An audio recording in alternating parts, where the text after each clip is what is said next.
జర్నలిజంకే మాయని మచ్చగా, అలాగే ఛానల్ అంటే broker channel అని, మరి జర్నలిస్ట్ అంటే మీడియా ప్రాస్టిట్యూట్ అనేటటువంటి అర్థాన్ని మార్చేసినటువంటి రాధాకృష్ణని తన వారాంతపు కొత్త పలుకులతో జగన్మోహన్ రెడ్డి గారిని ప్రతి వారం కూడా తన మనోగతంగా విషం చిమ్మేటటువంటి ప్రయత్నంలో ఈసారి ఇంకొక అడుగు ముందుకు వేసి మరి ఆంధ్ర రాష్ట్ర ప్రజలతో పర్టిక్యులర్లీ వైఎస్ఆర్సీపీ మహిళా లోకంతో చెప్పుతో కొట్టించుకునే విధంగా దుష్టాంతపు పలుకులు పలికాడు. ఎంత నికృష్టపు జన్మ ఈ రాధాకృష్ణదో మరి అర్థం కావట్లేదు. మీడియా ఛానల్ నడిపేటటువంటి వ్యక్తికి విలువలు ఉండాలి. అసలు ఆ కాన్సెప్ట్ అనేదే ఈ రాధాకృష్ణ దగ్గర మచ్చుకైనా కూడా కనపడదు. ఎందుకంటే చంద్రబాబు నాయుడు గారి జపం చేసేటటువంటి నేపథ్యంలో కులగజ్జి ఒళ్ళంతా అణువణువు కూడా పట్టేసి మరి జగన్మోహన్ రెడ్డి గారు ఎప్పుడైతే, ఎందుకంటే చంద్రబాబు నాయుడు అమరావతి పేరుతో ఈ రాష్ట్ర ప్రజల్ని మోసం చేస్తున్నాడు, దాన్ని అడ్డం పెట్టుకుని మరి దాచుకుందాం అనేటటువంటి కాన్సెప్ట్లో ప్రజల్ని మాయ చేస్తున్నాడు. ఈ మాయ వీడాలి. మరి ప్రభుత్వ ఖజానాకి ఎట్లాంటి ఇబ్బంది కలగకుండా, అలాగే వనరులన్నీ మరి అందిపుచ్చుకున్నట్టుగా ఉన్నటువంటి మరి మచిలీపట్నం, అలాగే గుంటూరు, విజయవాడల్ని కలుపుతూ మావిగన్ అనేటటువంటి ఒక గన్ షాట్ని మరి జగన్మోహన్ రెడ్డి గారు ప్రజల్లోకి సంధించడం జరిగింది.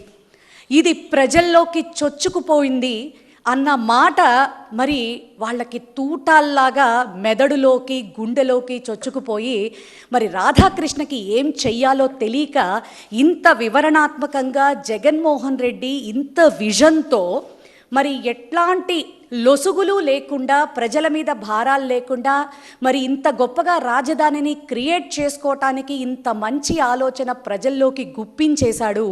మరి ఏమిటి చంద్రబాబు నాయుడు పరిస్థితి?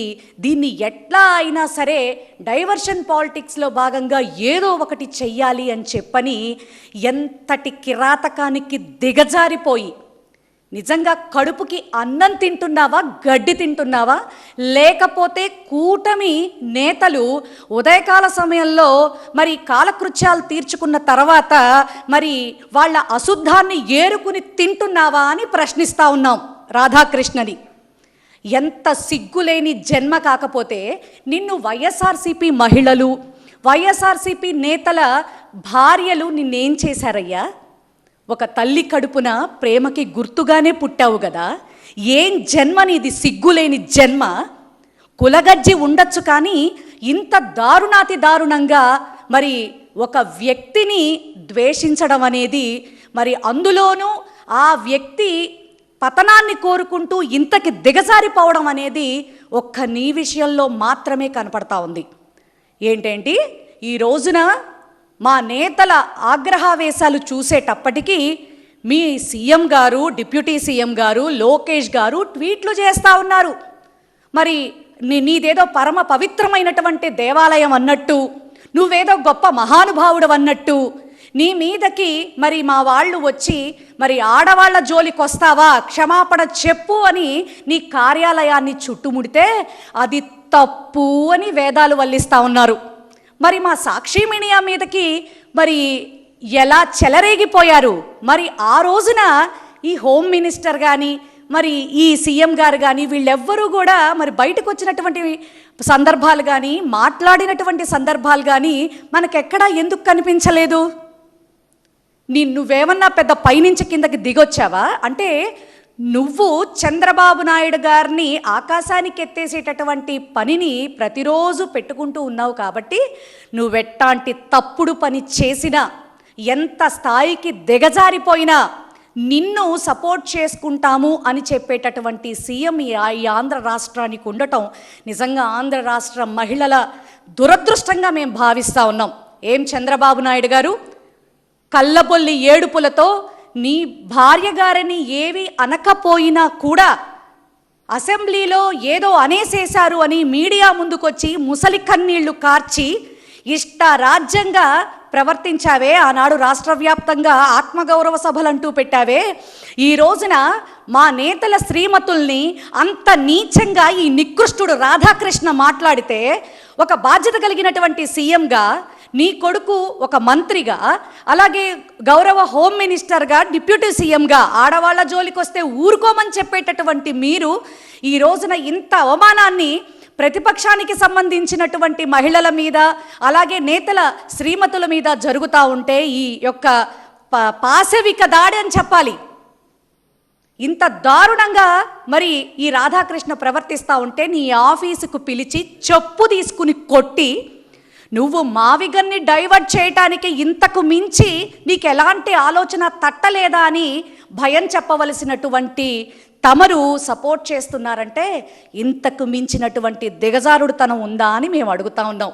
ఏమ్మా హోమ్ మినిస్టర్ గారు, మొన్న మరి అరవ శ్రీధర్ బారిన పడినటువంటి హర్షవీణ విషయంలో పాపం రోడ్డు మీదకి వచ్చి ఒక్క మాట మాట్లాడలేకపోయావు, కానీ ఈ రోజున మా నేతలు మరి ఏబిఎన్ ఛానల్ని ముట్టడి చేయటం చాలా తప్ప అమ్మా? ఎంత న్యాయబద్ధంగా హోమ్ మినిస్టర్ పదవిని మీరు ఎలగబెడుతున్నారు తల్లి.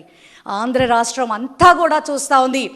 చూడు mister broker Krishna, sorry alias బూతుకిట్టు రాధాకృష్ణ, నిన్ను ఏమనాలో కూడా మాకు అర్థం కావట్లేదు. అసలు ఏమన్నా కూడా తప్పు లేదు అనిపిస్తూ ఉంది. ఒక వ్యక్తిని ఎదుర్కోవడానికి ఆ వ్యక్తి కాదు, శక్తి అని మీకు తెలుసు కాబట్టే ఆయన్ని ఎదుర్కోవటానికి ఇంతటికి దిగజారిపోతున్నావు. ప్రతిరోజు కూడా ఇంతకు మించి దిగజారువేమో అనుకుంటున్నాం, కానీ మరి నీ బతుకు ఎంత నీచమైనటువంటి బతుకో మరి ఈ కొత్త పలుకులు అనేటటువంటి విషయం ద్వారా నీ బతుకు ఎంత నీచమైందో ఈ రోజున ఆంధ్ర రాష్ట్ర ప్రజలందరికీ కూడా తెలిసింది. మర్యాదగా ఖచ్చితంగా, ఎందుకంటే ఒక గౌరవాత్మకమైనటువంటి తల్లి కడుపునే పుట్టినటువంటి వ్యక్తిగా మహిళా లోకానికి నువ్వు క్షమాపణ చెప్పి తీరాలి. పర్టికులర్లీ వైఎస్ఆర్సీపీ మహిళా లోకానికి, అలాగే మా నేతల శ్రీమతులకి ఖచ్చితంగా నువ్వు రోడ్డు మీదకి వచ్చి క్షమాపణ చెప్పి తీరాలి. నీ మీద ఖచ్చితంగా లీగల్గా యాక్షన్ తీసుకుంటాం. ఖచ్చితంగా ఎంతవరకు ముందుకెళ్లాలో, ఎందుకంటే మా అందరి మనోభావాలు దెబ్బతీసి మా పరువుని రోడ్డుకిడ్చినటువంటి, ఎంత అనకూడని మాట నువ్వు మాట్లాడేవో, నీ మదం, నీ అహంకారం. ఎందుకంటే ఒకప్పుడు చంద్రబాబు నాయుడు నిన్ను కంట్రోల్ చేసేవాడేమో, ఇప్పుడు అధికారం అంతా కూడా లోకేష్ గారి దగ్గరికి వచ్చేసి రెడ్ బుక్ రాజ్యాంగం రాష్ట్రం అంతా కూడా అమలు అవుతుంటే మరి అదే స్పీడ్ పాపం నీ ఒంట్లో ఆ కులగజ్జిని విపరీతంగా 200 స్పీడ్లో మరి ముందుకు నడిపించి మరి చంద్రబాబు నాయుడు గారి యొక్క పరిస్థితి ఎక్కడ దిగజారిపోతుందో అని భయంతో ఇంత దారుణానికి ఒడిగడతావా? ఖచ్చితంగా నీకు మేము గుణపాఠం చెప్పే తీరుతాం. రాధాకృష్ణ, నీ తోలు ఒలిచి చెప్పులు కుట్టించకపోతే చూద్దు కానీ ఖచ్చితంగా. మహిళలంటే నీకంత తమాషా అయిపోయిందా? ఎంత దారుణంగా నువ్వు మాట్లాడుతూ ఉన్నావు. రాష్ట్రంలో ఎంతోమంది ఆడవారికి అన్యాయం జరుగుతుంటే నీ మీడియా న్యాయంగా మాట్లాడేటటువంటి పరిస్థితి లేదు, కానీ మా నేతల భార్యల్ని పట్టుకొని నికృష్టపు మాటలు మాట్లాడటానికి మాత్రం మరి నువ్వు ఒక జర్నలిస్ట్వి, నీదొక మీడియా, నీదొక ఛానలు, నీదొక బతుకు.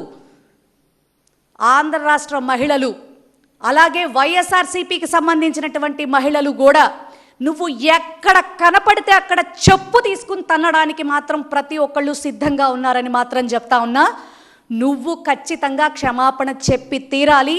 ఈ యొక్క భయంకరమైనటువంటి ఈ సిచ్యువేషన్ని నువ్వు ఖచ్చితంగా కంట్రోల్లోకి తెచ్చుకోవాలి రాధాకృష్ణ. లేకపోతే మా విశ్వరూపం అనేది చూస్తాం. ఈరోజు మా నేతల ఆగ్రహాన్నే తట్టుకోలేకపోయావు.